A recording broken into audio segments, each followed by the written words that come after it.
What's up, boss? I know you knew I was coming back, right? I know you knew I was coming back. I am going to be reviewing the Hoodoo Tarot today. And before we get to it, we're going to cleanse the energy. And what's in my cup, or what I'm about to put in my cup, this is structured water. I think everyone should try it if you're going on your spiritual journey. It actually has a aventurine in the bottom, and which is a green crystal, and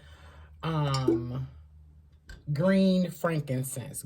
Green frankincense is the only frankincense that you can consume, drink, eat, or chew.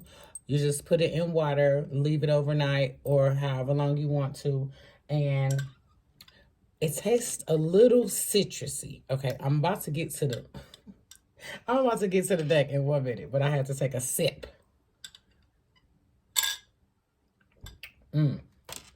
Okay, so it comes in a box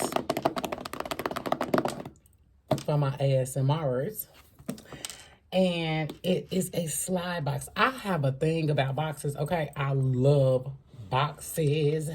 If you're under the age of 18, go ahead and back out, because I might curse. I don't know. About this deck, so it has a slide box like this. It has a book.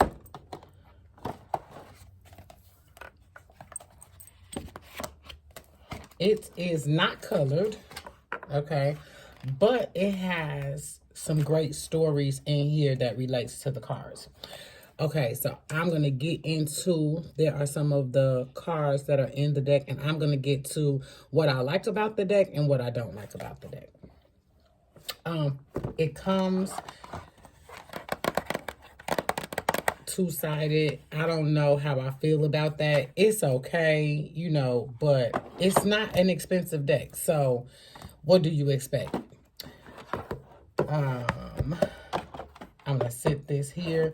Oh, the deck already has a place on thine table. Okay, so she is right here. I have named her. Her name is Cherokee. She has an amethyst on top. Love. It's so dark it looks black, so I love this crystal with this deck. So my thing about the Hoodoo Tarot deck is I was not interested in this deck. I would like to thank Tiffany for purchasing this deck for me, but I was not at all interested in this deck because of the title. Because in certain cultures, hoodoo, voodoo, and all of that have a negative connotation. Once understanding what hoodoo was, and Tiffany actually offered to give me this deck months ago, and I did not want it because of the negative connotation that it had to it.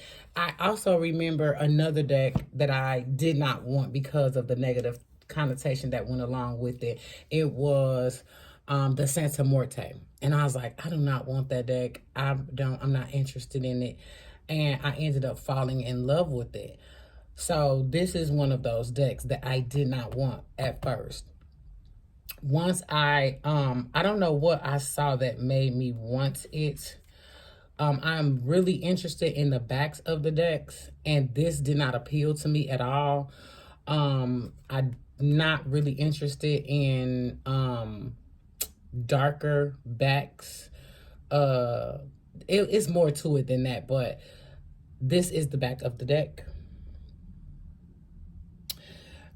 And the history on hoodoo is a practice that was started in the Southwest, because this is where people came into the country from those southwestern states, and they mixed and mingled with the Native Americans and had a bit of religion in that religion that was given. So this hoodoo is more about just traditions passed down to from family members in their particular rituals that they do. has nothing to do with negativity, has nothing to do with a hurting of someone. And that's kind of what the word voodoo or hoodoo brought to my mind when I heard it. But once you get into this deck, like this is the 8 of Coins. So it gives like a little history of Native Americans and Afro-Americans, African Americans who were brought here, and interracial couples, and how the system divided. That's just what I got from a lot of the cards. This is the 6 of Swords. So just a small breakdown of hoodoo. That is the Magician. It's just a tradition given from passed down. Whether you got dark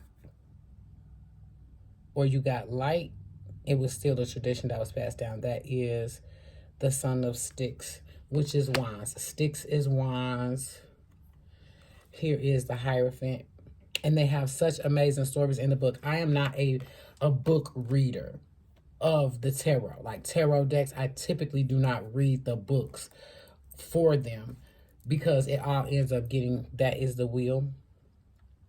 It all ends up getting like the amount of decks that I have, it ends up getting muddied a little bit.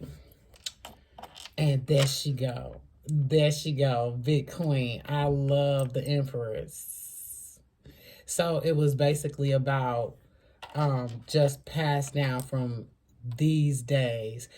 The similarities between African worshiping and the indigenous worshiping of the Native American were similar because they just worship the elements of this planet.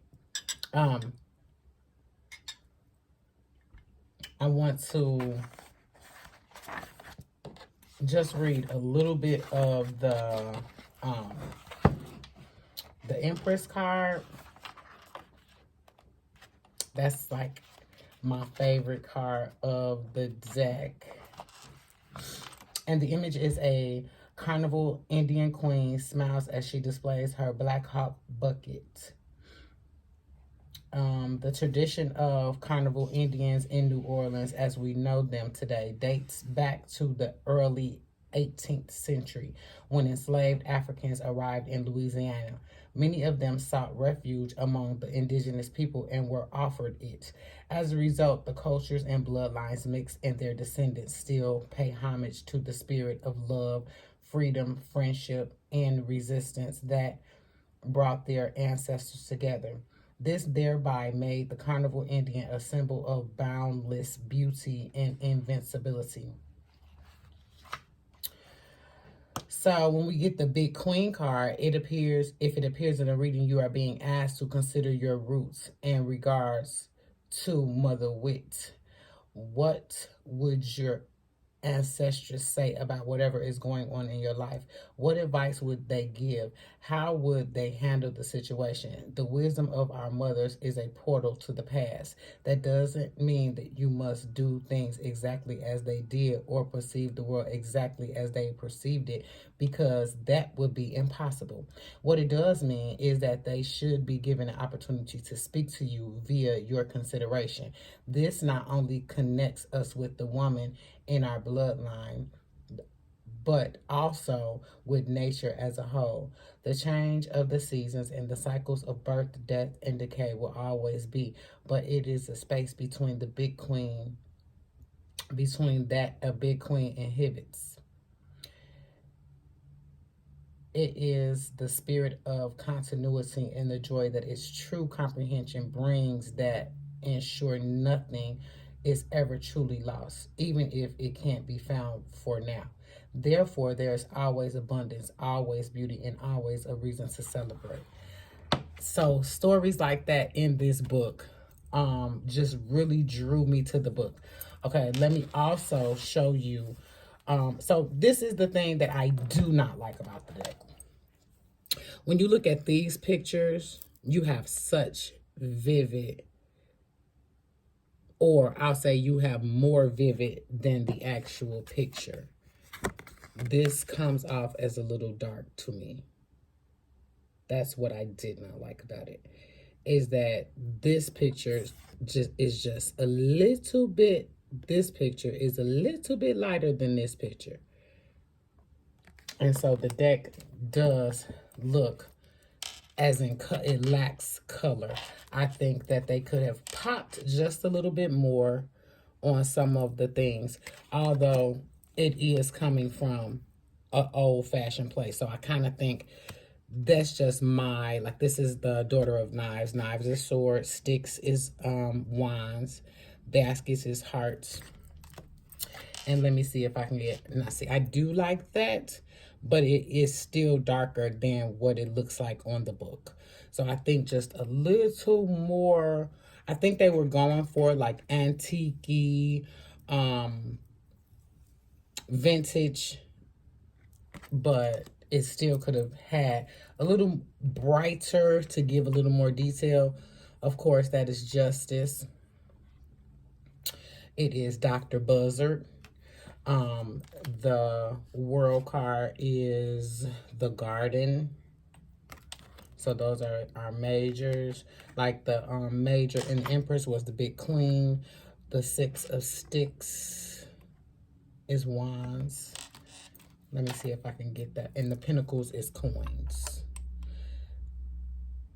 So even if I go back to old drawings, old pictures, old even vintage photos, it's a little more clearer.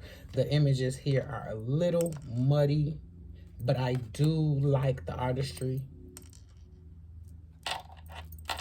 That was the Seven of Knives, the Nine of Baskets,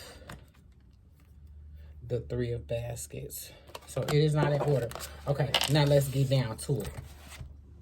Let's get down to the real thick of it, okay? Because I love how, so the card stock is meh. Yeah, it's, but I'm going to tell you the power that this deck has. I'm not even going to speak of it right now, but the power that this deck holds. I think I'm just going to say it, and I want to be completely transparent. I feel like the deck has something to prove to me.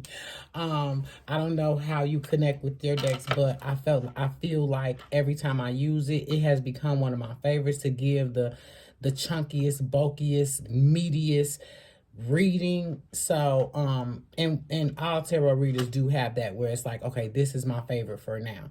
This has become like the love of my life. So I'm gonna go ahead and get a shuffle. It's decent on the shuffle side. So that's the thing. It does not bend, bulge, buckle, because like I said, the card stock, it kind of feels like just regular card stock, okay? Opposed to some of my so this is the African Tarot, and it's exquisite, okay? It's that rose petal, velvety feel. I don't actually like the rose petal feel, but it's not. Let's see. Even though the Mahogany Tarot, this is the Mahogany Tarot, I do have a video of this tarot deck. It has it's a better card stock than this card stock, okay? But I am rough on my deck, so if I see that it is spinning out, I'll buy another one. Thanks again, Tiffany, for purchasing the deck. I don't care about how people talk about shuffling, honey. I feel like you have to be proper and show your true spirit with your decks. A lot of people are like, you don't do this. You don't ruffle shuffle. I do. You don't bridge shuffle. You just be gentle. That's not my true spirit. So I can't fake it. All right. And I encourage you not to fake how you truly are with your deck. But hey, it is what it is. It is what it is. Okay. I am a flipper. I love flippers. Let's see what we get today.